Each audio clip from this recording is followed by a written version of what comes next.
My name is Sonia Montoya, and I will be presenting on English vowel phonemes and particularly which English vowel phonemes are distinctly in English, so not in Spanish, and what's so unique about them and the fact that they are so prevalent. So let's begin. As an introduction, I'd like to just answer the question, why should we focus as ESL teachers in the classroom on teaching students pronunciation or helping them improve their pronunciation of English vowel phonemes? One reason is because the vowels in English are extremely unique. So actually, when I did my research, I saw that there is no overlap of exactly the same vowel used from one language in English to the other in Spanish. They are pronounced a little bit differently. So it's really a lot of work for English learners to be able to accurately articulate these English vowel phonemes. In Spanish, there are 5, the A, E, I, O, U vowel phonemes that native Spanish speakers have stored in their minds. And in English, I've read that there's different numbers of vowel phonemes, and this is only taking into account the monophthongs, I believe that's how you pronounce it, but that there are 15, and none of them are exactly the same as the 5 in Spanish.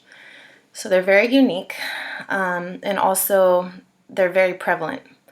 So any word essentially that we use, it consists of syllables, and in any syllable, the only required part of the syllable is the nucleus of the syllable, which consists generally of vowels. So super prevalent, which makes it worthwhile to support the students' improved pronunciation of these vowels. Also because it's a topic of insecurity. A lot of students feel very insecure about their pronunciation skills and therefore are reluctant to practice in the classroom, and then they're going to get stuck and they're not going to be able to improve. So it's really important to find engaging ways to get them to practice. And also, why focus on English vowel phonemes? Because since they're so prevalent, and if we can get them to put aside their insecurity and engage and activate that input that we give them, then they can begin to give us intelligible communication. Like, we'll be able to understand what they're telling us.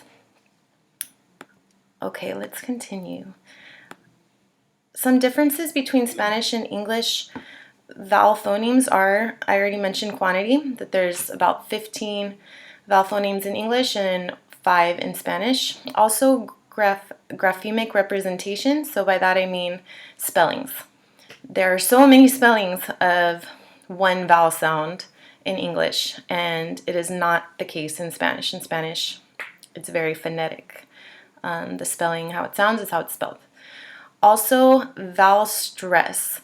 So the vowels in English are generally longer than in Spanish. So take, for example, the word cheap. That is so cheap. The E sound, it's longer than a lot of the vowel sounds. That's an example of a lot of the vowel sounds in Spanish.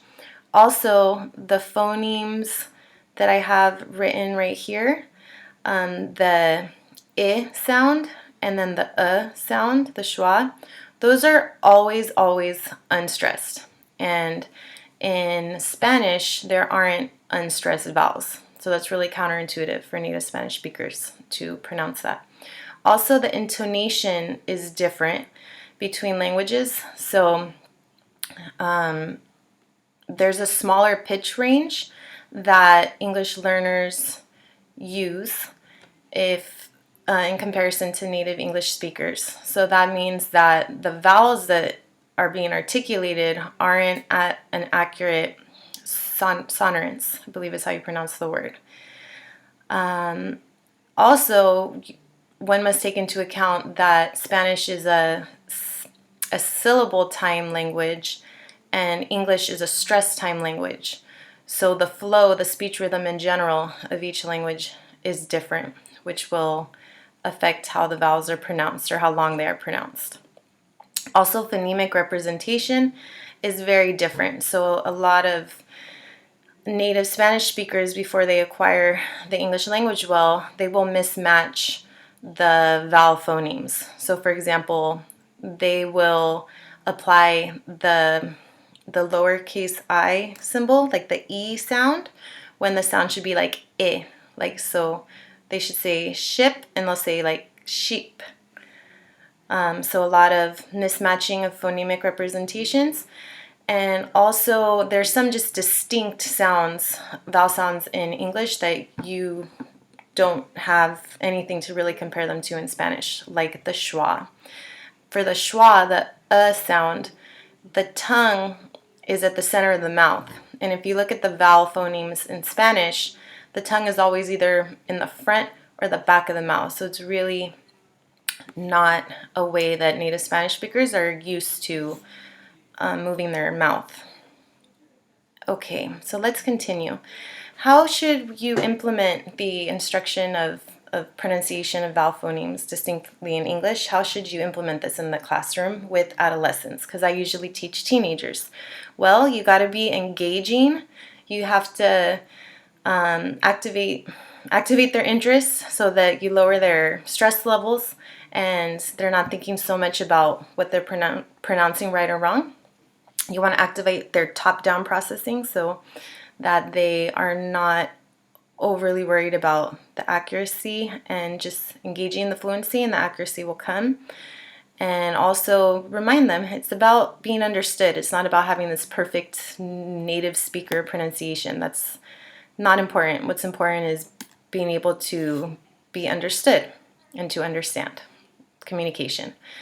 To implement this, it would be important to simultaneously incorporate an activity that's listening and speaking, because the skills reinforce each other. And if you can implement reading and writing as well in the activity, even better.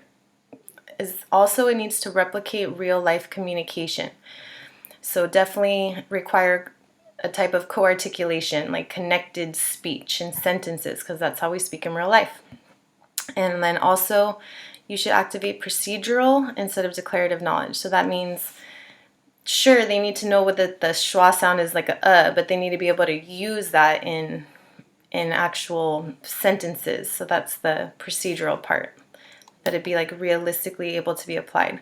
So the activity I thought of was to use a song, since that's multimodal, and to basically listen to it several times. The first time, just watch the video, get the main point of the song. The second time, identify the words with the schwa sound in the song.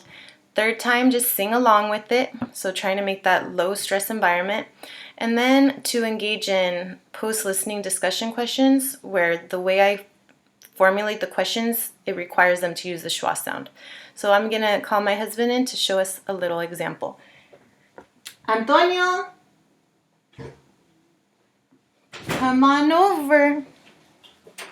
All right. So here's my husband, because I don't have a class with students right now. Hello, my name is Antonio. Okay, there he is.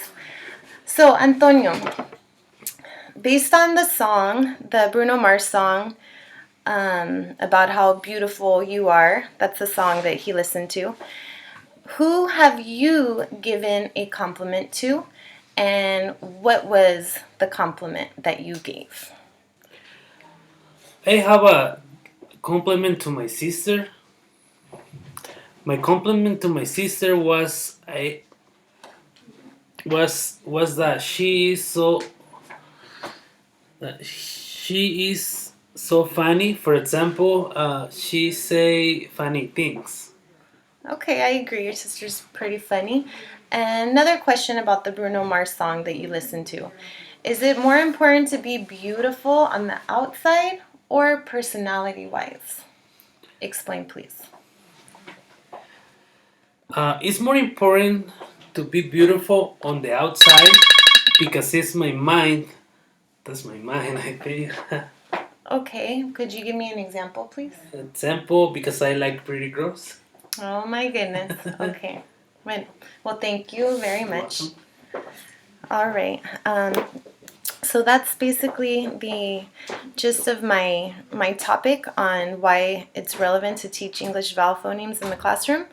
My last comment is that we need, as teachers, to try to quote unquote trick our students into second language acquisition. So get them into engage into the activity so that they don't even realize that they are acquiring the language. Fill them with that input and facilitate that output, those output opportunities to acquire it. Thank you so much for listening.